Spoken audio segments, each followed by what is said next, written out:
www.hifa1000.do. Usted que está a través de los 106.9, zona metropolitana, 102.7 para todo el país. Bienvenido una vez más, Mujer Empoderada y en Tenis, ya está al aire a través de esta estación, Voz de las Fuerzas Armadas. Productora general, doctora Carmen Taveras. Hoy, la grata presencia, como cada 15 días del mes, está nuestro doctor Carlos Lebron. Y antes de pasar con el doctor, quiero públicamente dar las gracias por un gesto bonito que me ha pasado esta tarde y que no esperaba, donde el doctor me entrega un sobre y me dice, abra eso.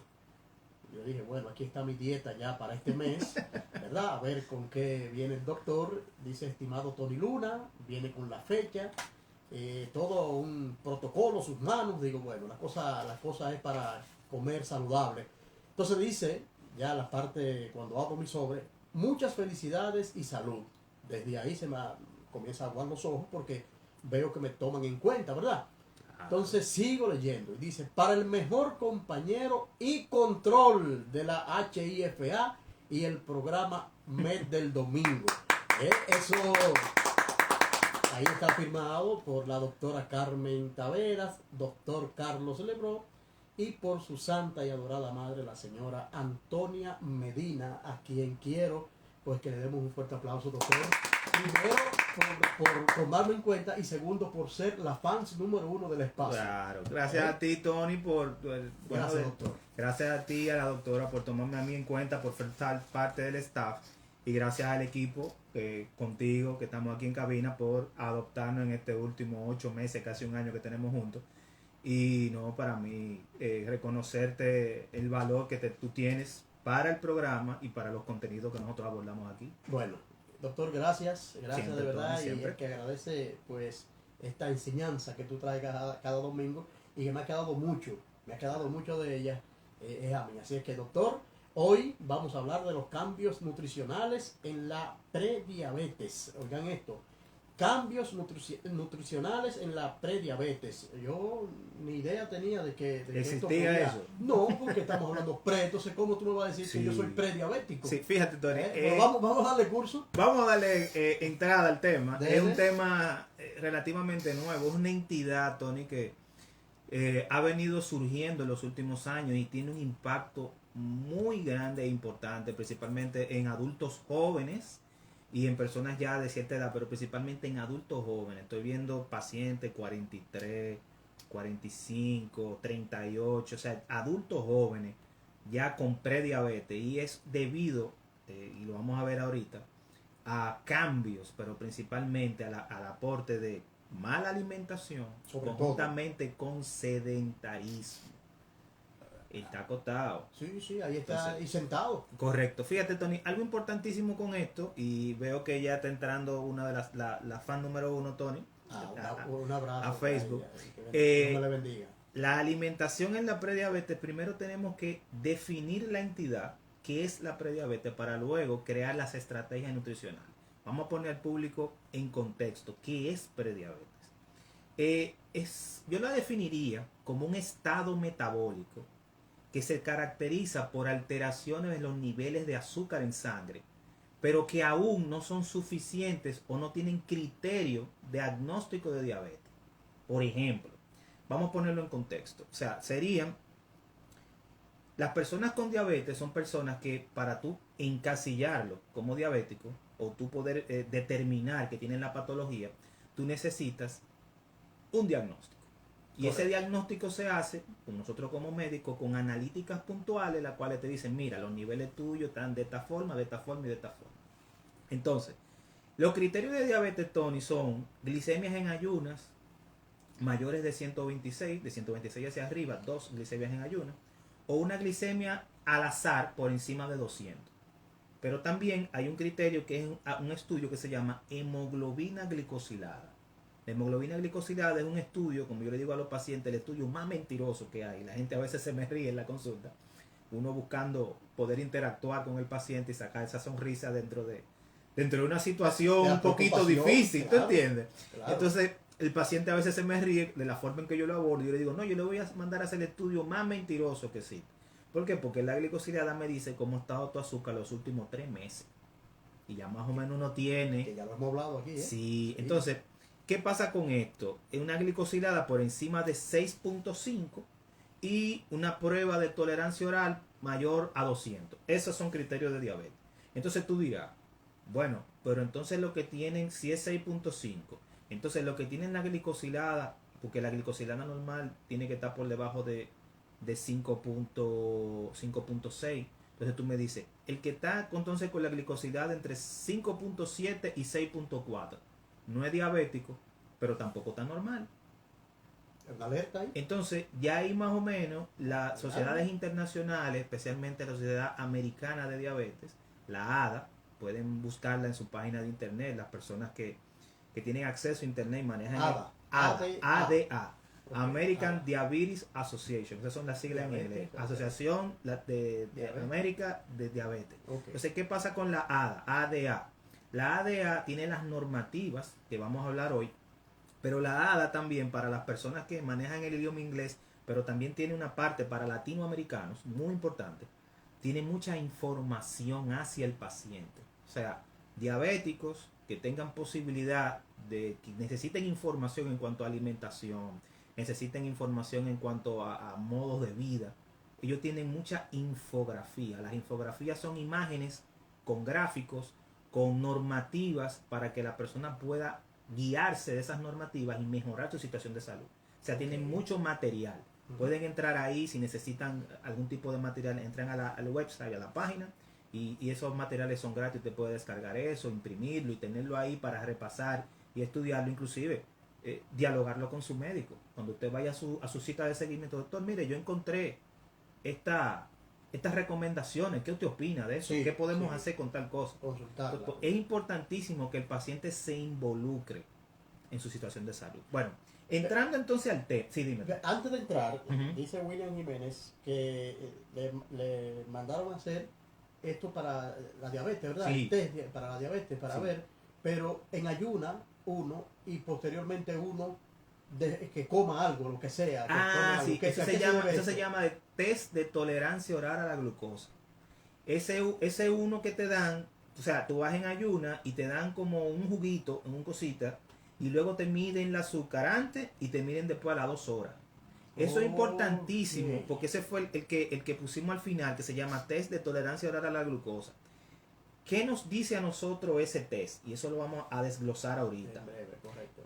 Nos dice cómo tu páncreas o tu sistema maneja el control glicémico. Eso te lo está diciendo ahí. O sea, cómo tu páncreas puede reaccionar y cómo tú tienes la capacidad de hacer ese aclaramiento, esa aclaración de glucosa, de que pase desde tu sistema, desde el sistema digestivo hasta la sangre, hasta la célula. Y eso lo hace con la respuesta a la insulina, que eso vamos a hablar en un ratico para que las personas vayan entendiendo. Bueno, pues entonces, continuamos. Entonces, ¿cómo nosotros entonces, ya teniendo los criterios de diabetes, cómo nosotros diagnosticamos un prediabético? Porque primero tenemos que diagnosticar la prediabetes para después tratarla. Entonces, la prediabetes tiene un vínculo directo, Tony, con la resistencia a la insulina, lo que hemos explicado aquí en intervenciones anteriores. Sí. Entonces, tiene un vínculo directo con alteraciones de la alimentación, con obesidad e insulinoresistencia. Entonces, la prediabetes la clasifica la ADA como los resultados que indican lo siguiente: una hemoglobina glucosilada, como hablamos ahorita, entre 5.7 y 6.4, azúcar en sangre, glucosa en sangre, en ayuno, entre 100 a 125, hablábamos ahorita que 126, 2 lecturas, estamos hablando de diabetes, pero esos que están por debajo de 126 y no llegan a 100, porque la normativa es de 70 a 100, pero entonces el que está por encima de 100 y no llega a 126, ese hay que tener cuidado. Entonces, la prueba de tolerancia oral, que fue la que me dijiste ahorita, que se va en ayuna, se toma, después se bebe el cosita que le dan de glucosa y se la hacen a las 2 horas, a las 2 horas, esos pacientes manejan niveles en sangre entre 140 y 199 miligramos por decilitro. 140 y 199. Entonces, ¿qué está pasando ahí en ese paciente? ¿Qué es lo que sucede que está haciendo prediabetes? Bueno, el vínculo directo, inicial, es la resistencia a la insulina. Yo lo definiría, como lo dijimos ahorita, que es un estatus metabólico que antecede a la diabetes. O sea, ya el paciente tiene resistencia a la insulina, ya el paciente tiene alteración de la tolerancia oral a los hidratos de carbono y ya el paciente tiene un vínculo directo con hiperinsulinemia. En otras palabras, ¿cómo lo podemos explicar desde el punto de vista fisiopatológico? Recuerden que cuando nosotros ingerimos alimentos, hidratos de carbono, arroz, habichuela y carne, para que la gente entienda, vamos a hablar, vamos a hablar llano. Su cuerpo no entiende que usted comió arroz, habichuela y carne. Él lo que entiende fue que me llegaron hidratos de carbono, proteínas y grasas, y él tiene que metabolizar. Distribuirlo. Vamos a ver qué yo voy a hacer con esto. Sí. Entonces, te llegan a tu sistema y tú tienes que tu cuerpo trata de hacer lo que se llama catabolismo. Recuerden que el metabolismo tiene dos etapas. Una etapa en la cual se degradan sustancias, que es el catabolismo, y una etapa en la cual se forman sustancias. Entonces, tu cuerpo lo que hace es que utiliza eso macro que le llegó y lo minimiza, lo convierte en pequeñas estructuras, especialmente en glucosa, para poder absorberlo y meterlo a la circulación sanguínea. Pero ¿qué pasa? Nuestro cuerpo tiene sensores en el intestino. Así como los vehículos tienen sensor de oxígeno, el sensor del aceite, nuestro cuerpo tiene sensores. Porque recuerden que la producción de insulina no es una producción que usted abre una llave y se produce insulina, sino que es una producción pulsátil. Pulsátil quiere decir que la insulina no se produce de forma continua, sino que es rítmica. Entonces, nuestro cuerpo tiene sensores en el tubo digestivo, especialmente en el intestino, que son los encargados de decir, mira, Carlos se comió, para no involucrar a Tony que está de cumpleaños esta semana, Carlos se comió un arrocito y habichuela y carne, pero a mí me llegó muchos hidratos de carbono. Entonces, a través de unos mensajeros intestinales que se llaman incretinas, uno de ellos es el GLP-1, que inclusive hay fármacos que se llaman agonistas GLP-1 que se están utilizando actualmente. Entonces, esas sustancias que se producen en el intestino van y le avisan al páncreas. Y le tocan la puerta. Sí. Mire, don páncreas, en el duodeno, que más o menos es que se produce en el intestino delgado, me acaba de pasar X cantidad de glucosa, X cantidad de hidratos de carbono. Vaya preparándose la insulina, porque lo que viene ahora va a tener que fajarse con él. Entonces, es una forma, eso se llama, en medicina decimos, que es un modulador de la síntesis de insulina. Él va modulando la respuesta que tiene que tener el páncreas con lo que tú comiste. Eso se pierde en el paciente por algún problema de prediabetes. Entonces, ¿qué sucede? ¿Qué sucede, Tony?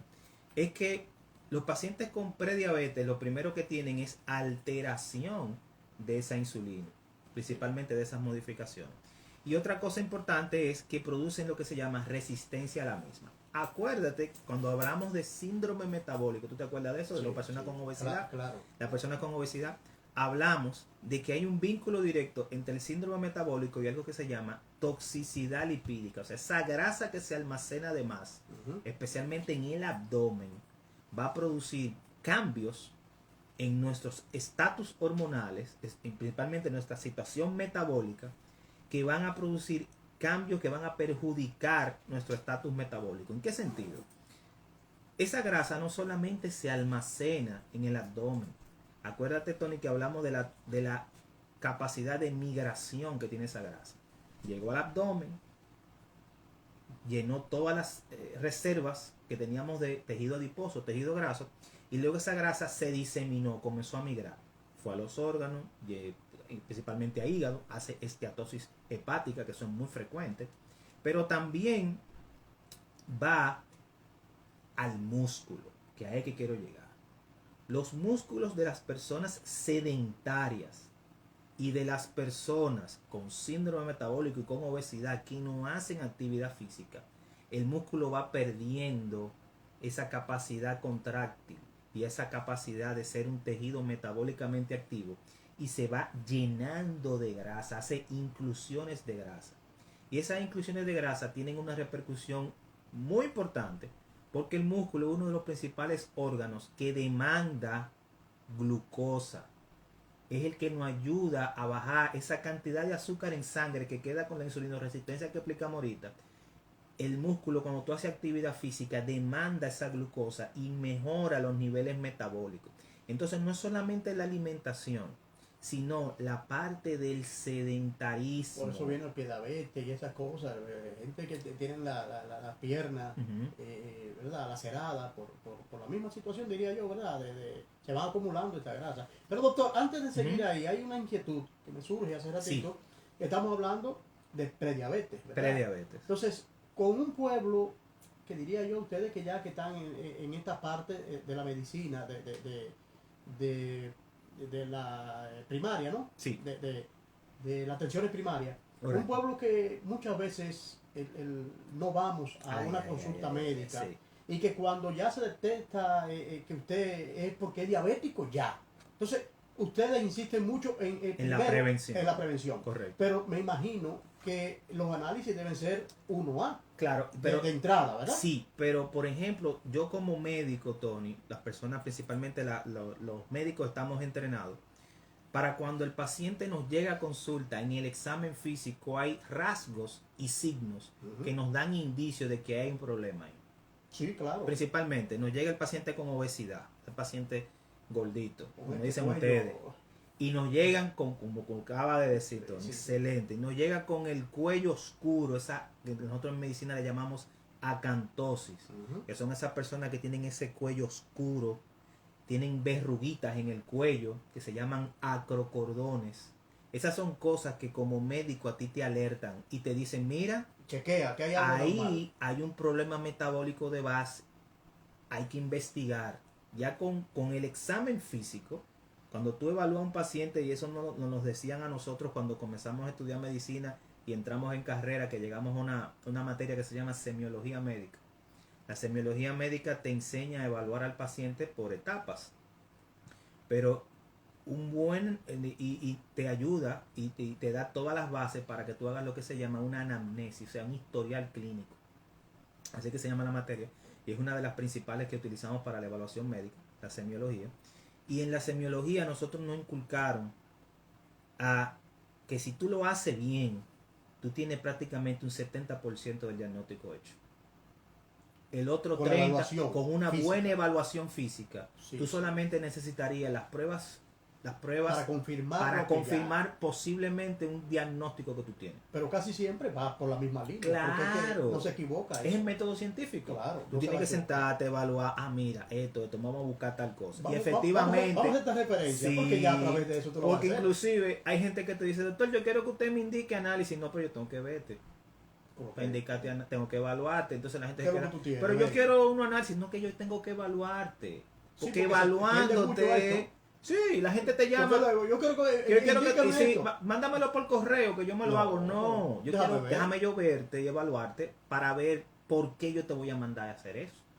O si es otra cosa que tú necesitas. Correcto. ¿Tú entiendes? Sí. Entonces, esas son cosas que se ven pendientes. Volviendo al tema. Correcto. De la insulinoresistencia y de la prediabetes, tenemos que tener algo pendiente. Y es que esa resistencia a la insulina va a producir cambios metabólicos muy importantes, como lo mencionamos en el bloque anterior, pero también va a alterar el mecanismo de trabajo del páncreas. ¿En qué sentido? Recuerden que el páncreas es un órgano que se encuentra en el abdomen, en la parte posterior, detrás del estómago. Él no quiere saber mucho de nada, y él está allá atrás solo. Aislado. Sí, los médicos le tienen un terror a ese órgano, porque es complicadito. Ya. Es complicadito. Entonces aisló por algo. Es complicadito. Entonces, mira qué es lo que pasa. Él pertenece al sistema endocrino, porque él es una glándula. Él produce hormonas, pero también produce secreciones a través de conductos. O sea, el tipo hace de todo. Lo que pasa es que él tiene una situación, y es que él, dentro de las hormonas que produce, que son varias, produce una que se llama insulina. Como hablamos ahorita, la insulina es un facilitador. Y yo puse el ejemplo práctico, el facilitador de que este programa pueda salir es Tony. Tony es el que facilita todo aquí en cabina. Tony es el páncreas de nosotros. Entonces, el páncreas es el facilitador de que esa glucosa, ese azúcar que usted comió, que está en la circulación, entre hacia la célula produciendo insulina. Esa insulina se inserta y produce que, entonces, ¿qué pasa con la resistencia a la misma? La resistencia a la misma va a producir que los mecanismos normales no se den y usted tenga mayores niveles altos de azúcar en sangre, que es lo que estábamos hablando ahorita. Y esa azúcar en sangre va a producir una retroalimentación a su páncreas, así como el feedback que producen los micrófonos cuando retroalimentación. Así mismito eso va y va a producir una retroalimentación y el páncreas va a pensar que el problema de esa producción insulínica es que él está produciendo insulina muy bajita. Entonces él va a comenzar a elevar la producción, pero el problema es que el estatus metabólico ha bloqueado el receptor de insulina. Entonces él piensa que el problema es que él no la está produciendo adecuadamente, entonces va a comenzar a producirla más. Y eso va a llegar a un estrés metabólico. Y ese estrés va a producir el cese o la ruptura de múltiples células a nivel del páncreas y se van a perder esas células que producen insulina. Y ahí es que comienza el problema de la diabetes. Porque mientras más células beta, que son las que producen insulina, tú vas perdiendo, menor población tiene y menor capacidad de producir insulina. Entonces mira cómo se vincula la obesidad, la resistencia a la insulina, conjuntamente con prediabetes y el proceso que puede desencadenar un diabético. Es más fácil, doctor, una persona que tenga esta ¿verdad? Que sea para ustedes los médicos, es más fácil agarrarlo y decirle, no, vamos claro, a resolver esto. Y eso es lo que vamos a tratar ahora cuando hablemos, ya sabemos la normativa. Entonces, lo importante que tú has tomado, Tony, es que esto es totalmente reversible. Sí, totalmente reversible. ¿Por qué es reversible?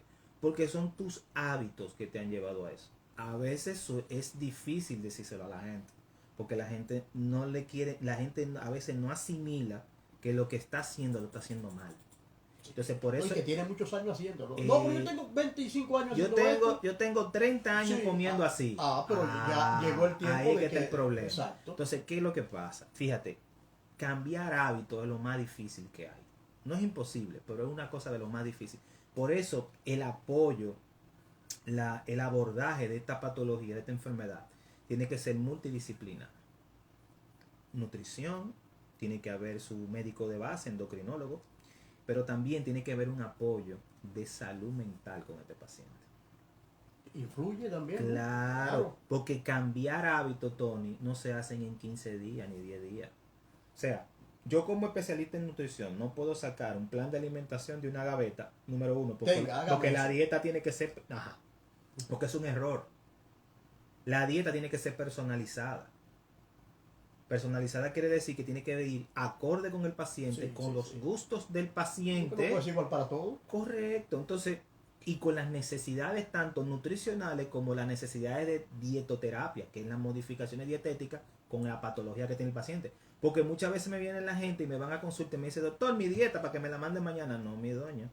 Esa dieta hay que confeccionarla. Así como le hacen un vestido a usted. Así hay que confeccionar el menú.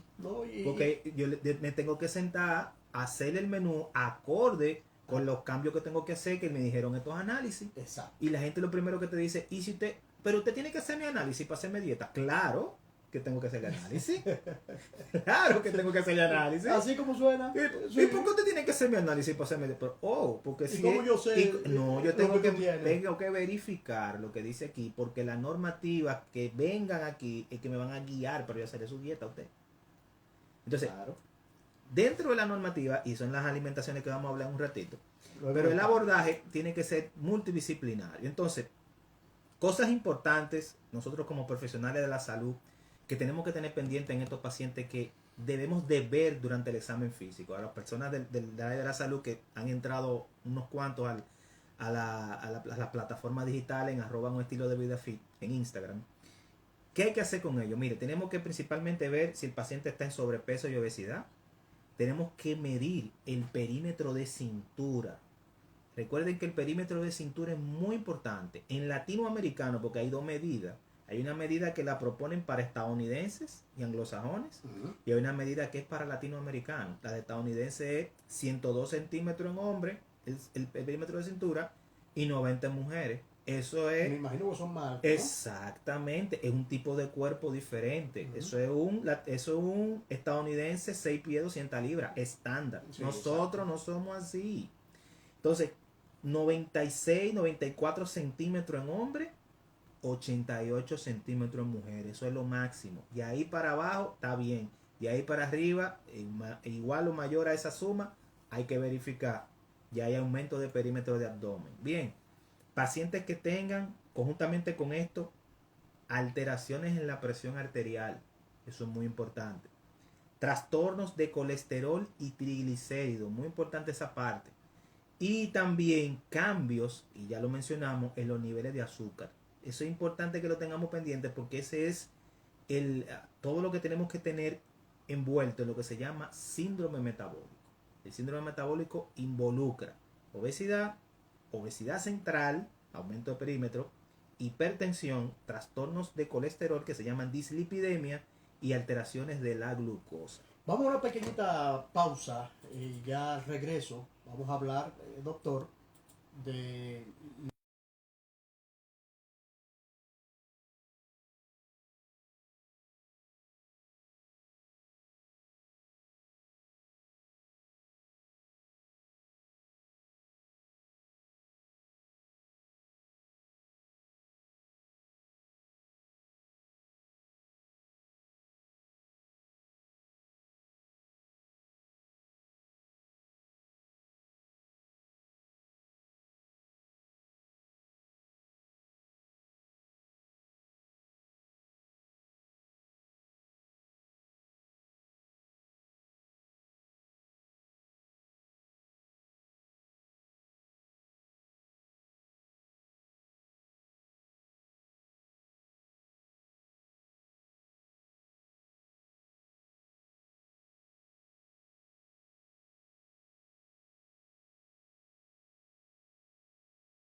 Continuamos, Mujer Empoderada y en Tenis, a través de la voz de las Fuerzas Armadas de la República Dominicana. Doctor Carlos Lebrón, adelante. Bien, Tony, hablamos en el bloque anterior sobre la parte que tiene que ver del diagnóstico de la prediabetes, pero ahora vamos a hablar principalmente del abordaje no farmacológico. Los pacientes a veces se molestan, Tony, y amigos que nos escuchan en las redes, porque los pacientes agarran y tú le das las normativas nutricionales y cuando salen afuera los familiares le preguntan, ¿qué te indicó? No, nada más me dijo que haga dieta y ejercicio. Oh, pero esas son recomendaciones puntuales. Pero a veces la gente, si no sale con un fármaco de la consulta, como que dicen como que el médico no lo atendió. Y uno, no, pero espérate. Lo que pasa es que existe un abordaje de estas situaciones que son no farmacológicas, que son las que de verdad tienen un impacto positivo en el sentido de que esas modificaciones no farmacológicas son las que van a promover en el tiempo una mejor situación metabólica estable. Entonces, dentro del abordaje no farmacológico, tenemos que sostenerlo en diferentes pilares, que son: número 1, cambio de estilo de vida. Cuando hablamos de cambio de estilo de vida, estamos hablando de actividad física y cambio de hábitos nutricionales. Ay, el cliché del doctor, que los ejercicios, que la actividad física. Señores, y lo comentaba con unos alumnos el viernes cuando hablábamos un poquito de la terapéutica no farmacológica de la obesidad y mencionamos la actividad física, y es que nosotros desde el punto de vista de genético, desde el punto de vista evolutivo, el ser humano no está diseñado para ser sedentario. Nosotros no estamos diseñados para vivir sentados y acotados. Nosotros fuimos nómadas, así como los animales cazábamos, comíamos, y nuestros genes no pudieron hacer ese cambio biológico que es mutaciones para poder adaptarse a vivir de forma sedentaria como lo hacemos ahora. Y por ende han surgido estas enfermedades. Esa es una de las, principalmente de las, de algunas teorías actuales, actuales no, ya tienen unos años, pero principalmente que evidencian de que la actividad física, principalmente la parte que tiene que ver con nuestras funciones corporales, están ligadas a la actividad física. Por eso la intervención 1A en toda enfermedad crónica no transmisible es el ejercicio. ¿Por qué? Porque el ejercicio va a producir cambios desde el punto de vista bioquímico, cambios que tienen que ver desde el punto de vista metabólico, cambios que impactan tu salud cardiovascular, y ningún fármaco puede sustituir eso. Todavía no se han inventado una sentadilla en patilla, ni un pre de banca, ni ejercicio de cuádriceps, no se lo han inventado todavía de 500 miligramos, porque las modificaciones que produce el ejercicio desde el punto de vista de mejoría del estado de salud metabólico, todavía ningún fármaco lo hace. Entonces tenemos que tener eso muy pendiente. Por eso dentro de los pilares se toma la actividad física como el gol estándar para este tipo de situación. Entonces tenemos actividad física como pilar fundamental y cambio de hábitos nutricionales. Cuando hablamos de cambio de hábitos nutricionales, estamos hablando de conducta alimentaria. ¿Qué es conducta alimentaria? Bueno, los hábitos que tiene una persona de adulto que comenzaron desde niño, como dice uno de nuestros profesores en la parte de salud, de salud y deporte. Él decía que el sedentarismo adulto tiene origen pediátrico. Si usted nunca practicó deporte cuando pequeño, dígase que cuando adulto muy difícil usted haga actividad física. Y si sus padres tienen pobre historia deportiva, tampoco. ¿Por qué? Porque usted no hizo esos hábitos inicialmente. La conducta alimentaria la heredamos de nuestros papás.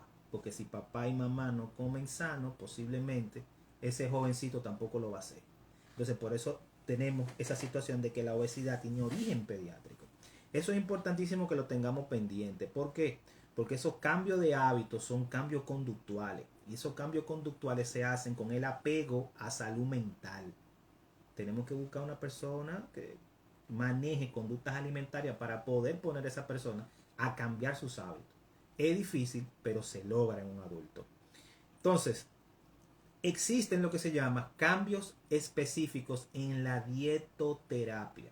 Dietoterapia es modificaciones terapéuticas o dietéticas vinculadas a la mejoría del trastorno metabólico que usted tiene. Como estamos hablando de prediabetes, la dietoterapia inicial, y lo vamos a hablar ahora en el bloque que viene, tiene que ser una modificación nutricional que produzca una mejoría metabólica suya.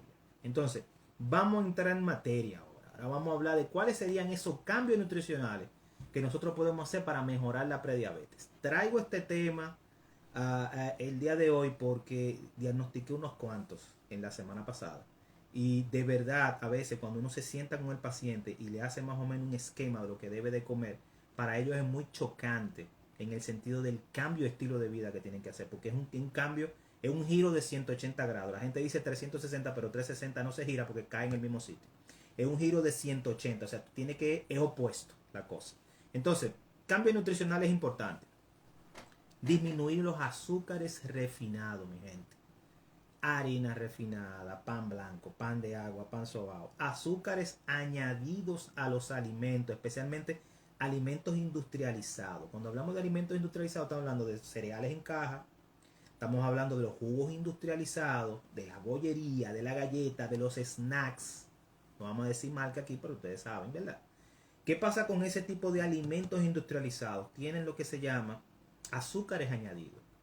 Y hablamos ahorita, iniciando la conversación, de que el problema se da por intolerancia oral a la glucosa. Lo que estamos diciendo es que tenemos que bajar la ingesta de hidratos de carbono refinado para poder mejorar nuestro estatus metabólico. Eso es importantísimo que lo tengamos pendiente. Doctor, pero yo bebo jugos naturales. No, no me beba jugo. Consuma la fruta. Porque la fruta, número uno, le va a ayudar a manejar sensación de saciedad. Usted se llena comiendo fruta, pero usted no se llena bebiendo jugo. Entonces usted coge un juguito frito de la nevera y usted no tiene el control calórico de ese jugo y usted se bebe media licuadora y usted no se dio cuenta que se bebió eso. Entonces lo ideal es la fruta.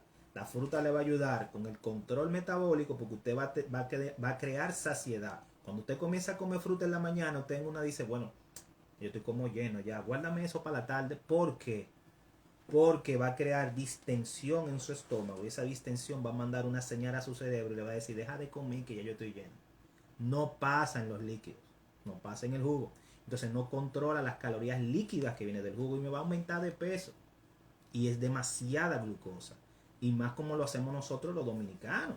Nosotros cogemos una fruta, la licuamos, cogemos un recipiente con un colador y eso que colamos y estamos botando es la fibra. No estamos bebiendo el zumo de la fruta que trae su azúcar natural y si nos ponemos creativos, cogemos agua y lo diluimos, después cogemos azúcar de caña que es sacarosa, tenemos fructosa de la fruta, le echamos sacarosa de la caña y si nos ponemos más creativos le echamos leche y leche evaporada y esa leche tiene el azúcar que trae la leche que es la galactosa. Entonces ahí tenemos 3 azúcares, lactosa de la leche, fructosa de la fruta y sacarosa de la caña. Entonces ya ustedes saben que el jugo es una bomba de azúcar. Entonces disminuyan los jugos a su máxima expresión, consuman la fruta íntegra, disminuyanme los snacks, los jugos industrializados, especialmente los jugos de cartón. Esos jugos industrializados son endulzados con jarabe de maíz rico en fructosa. Y eso está vinculado con hígado graso no alcohólico. Yo veo niños de 9 años que me llegan a la consulta con un hígado graso metabólico grado 2. Yo le mando esa sonografía y el niño 11 años con hígado graso. Entonces, muy importante esa parte. Entonces, la parte de actividad física, como decíamos ahorita, todavía no se han inventado el ejercicio en médica en pastilla. La actividad física debe de ser el pilar fundamental. ¿Y cómo debemos de hacerla? Debemos de hacerla por lo menos mínimo 3 veces a la semana, actividad física de resistencia a la fuerza, pero tenemos que hacer entre 150 a 300 minutos a la semana. Eso quiere decir 45 a 60 minutos diarios de ejercicio. Diario de ejercicio. Si usted tiene una jornada laboral, que usted se sienta a las 8 de la mañana y se para de esa silla a la 1 de la tarde, almuerza y vuelve a sentarse hasta las 5 de la tarde, usted cada 35 40 minutos debe de por lo menos pararse 5 o 10 minutos de esa silla. ¿Por qué? Porque usted interrumpe la circulación inferior, principalmente en las piernas, ese retorno venoso. Entonces, tiene una implicación de la salud muy importante. Otra situación es la disminución de las grasas saturadas. Entonces, ¿dónde te encuentras grasas saturadas? Bueno, te encuentras grasas saturadas en lácteos enteros. Entonces, ¿qué es la disminución que tiene que hacer? Utilizar lácteos, o sea, leche o derivado de leche que sean descremados o semidescremados. No utilice leche evaporada. Otra situación con esto, tenga principalmente los quesos, los derivados lácteos que nosotros consumimos normalmente en el país, tenemos queso Gouda, cheddar, danés, que son altos en sal y grasa. Del grupito, el que más le conviene a usted es el queso mozzarella. Tiene menos sal y menos grasa y prácticamente desde el punto de vista económico cuesta igualito que el otro. Entonces, trate de iniciar esas modificaciones. Otra cosa que le puede ayudar mucho es utilizar las nueces. Están un poquito caras, pero no es un puño de nuez, tampoco es el envase completo, porque es el problemita. Doctor, yo estoy consumiendo nueces en la en las semillas o nueces en la merienda, pero usted se sienta a ver 2 capítulos de una serie de Netflix y usted se baja el pote entero. No, no es el envase, es un puño de nueces. Entonces, ¿qué pasa con esas nueces? Bueno, esas nueces ayudan principalmente al control del colesterol. Algo muy importante es que dentro de esas nueces están viniendo caramelizadas, están viniendo con M&M, pero también están viniendo saladas. Ni sal ni caramelo con la nuez. Ay, doctor, pero esa es la que me gusta. No, pero esa no. Principalmente el natural. Bien. Entonces, algo importantísimo y no podemos dejar de hablar dentro de las modificaciones para la prediabetes es la utilización de lo que se llama pescados azules. Yo sé que muchas personas quedarán un poquito en el aire con esto, con el pescado azul. Pero los pescados azules se llaman así porque tienen alto contenido de omega 3. Recuerden que estos pescados ayudan principalmente con el control de los triglicéridos. ¿Y quiénes son esa gente? Ahí el doctor va a decidir que tuna, sardina, bacalao, atún, salmón, tilapia, mero. Son pescados que usted puede conseguir. Y lo ideal es que usted consuma esto de 2 a 3 servicios a la semana. En otras palabras, quíteme 3 días de pollo y res. En vez de usted comer pollo, res, pollo. Quíteme 3 días de eso y utilicen un bacalaíto, una tuna, un atuncito o sus víveres. Y usted está comiendo bien. Otra cosa, evitar las carnes guisadas. Preferiblemente utilícela horneadas a la plancha y realizar caminatas de 4 a 5 veces por semana, 45 minutos. Si usted es una persona que está en obesidad y en sobrepeso, no corra, no trote. Doctor, pero yo sudo más y quemo más calorías. Eso es mentira. Usted se está deshidratando. Usted no está sudando ni quemando calorías. Usted se está deshidratando. Y si usted corre con sobrepeso, el impacto va a producir un impacto hacia atrás o retrógrado que va a repercutir principalmente en sus articulaciones grandes, especialmente rodilla, cadera y tobillo. Y se me va a lesionar. Si usted logró pararse de esa cama, incorporarse y comenzar a caminar y dejar de ver la novela o la serie de novelas que usted veía, que usted se sentaba a las 4 de la tarde y terminaba a las 7 de la noche y ya te está dejando de ver uno y está saliendo a caminar, yo no puedo hacer que usted se lesione caminando y no me salga. Y porque principalmente el paciente, la persona que es sedentaria y hace actividad física y siente dolor, ¿qué es lo que va a hacer? Va a dejar de hacer ejercicio. Entonces lo que yo quiero es que usted vaya incorporando gradualmente eso, camine y obviamente cuando usted disminuye entre un 5, un 8% de su peso inicial, que usted me baje entre 8 a 10, 12 libras, ahí ya usted puede comenzar a aumentar un poquito más el ritmo. Pero si usted está en sobrepeso y obesidad, no trote, no corra, camine. Bien, entonces, reducir de peso mejora el estatus metabólico, ayuda con el control glicémico y si hacemos ejercicio mejora la parte muscular conjuntamente con la captación de glucosa y va a mejorar su estatus metabólico. O sea, todo eso que hemos hablado conjuntamente bien estructurado y ayudan desde el punto de vista bioquímico mejorando su situación cardiovascular y mejoran la prediabetes en el sentido de que posiblemente en más de un 85-90% usted puede controlar ese estatus inclusive sin medicamentos. ¿Por qué? Porque al final de la jornada eso va a mejorar en usted, eso va a mejorar su estatus metabólico y su situación cardiometabólica. Al mejorarla, eso se llama en el lenguaje del fitness, eso le dicen wellness, porque ahora nos han robado 2 frases, la gente de los fit nos han robado 2 frases. Una frase que es el fitness, que no es más que aptitud cardiorrespiratoria, pero otra parte que es el wellness. El wellness es calidad de vida. O sea, nos han robado esas frases la gente de la industria del fitness y hay que recuperarla. Principalmente, esa parte que hablamos, con la mejoría nutricional y la parte cardiovascular, va a mejorar su wellness, su calidad de vida. Y al mejorar calidad de vida va a ir retirando principalmente la parte farmacológica. ¿En qué sentido?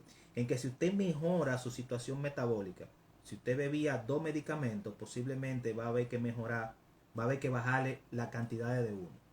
Cuando usted viene a ver, ese se lo retiran. Y si a usted le quitan un fármaco porque ya su estatus metabólico cambió, eso se traduce en mejoría para usted. Vamos a tomar las llamadas en cabina. Pueden hacer sus preguntas directamente en @unestilodevidafit en Instagram y pueden llamarnos a cabina para contestar sus preguntas acerca de prediabetes y modificaciones nutricionales.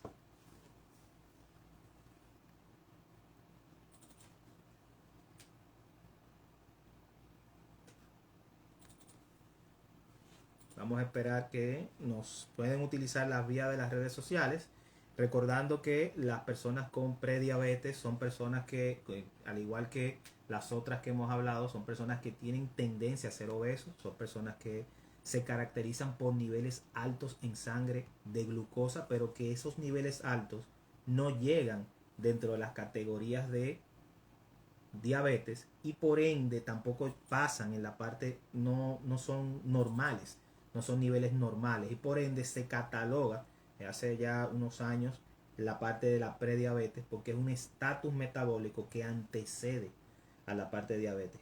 Algo importante es que, como hemos hablado en la intervención, ese es un estatus metabólico que puede mejorarse con las modificaciones nutricionales, con el impacto de la actividad física y conjuntamente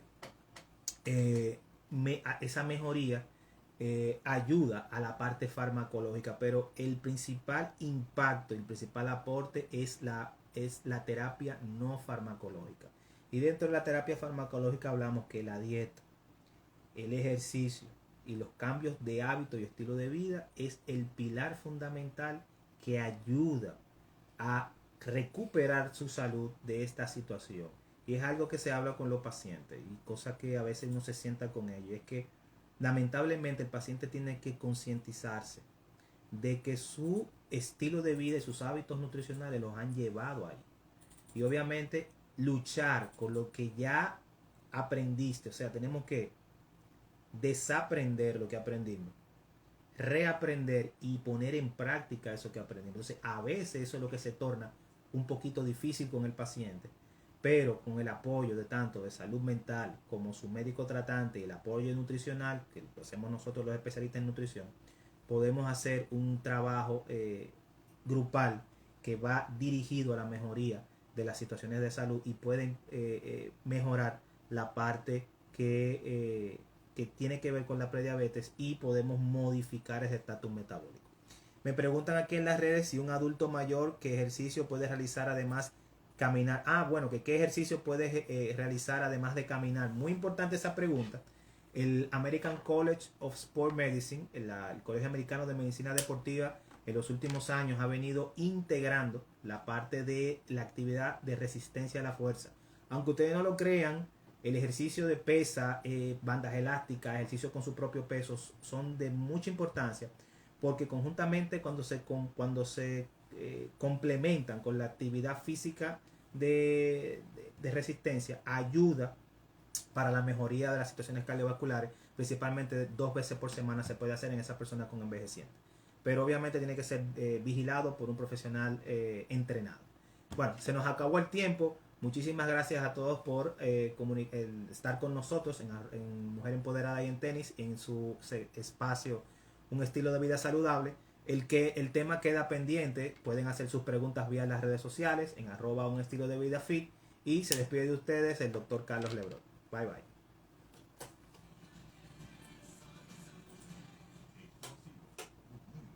Buenísimo, doctor.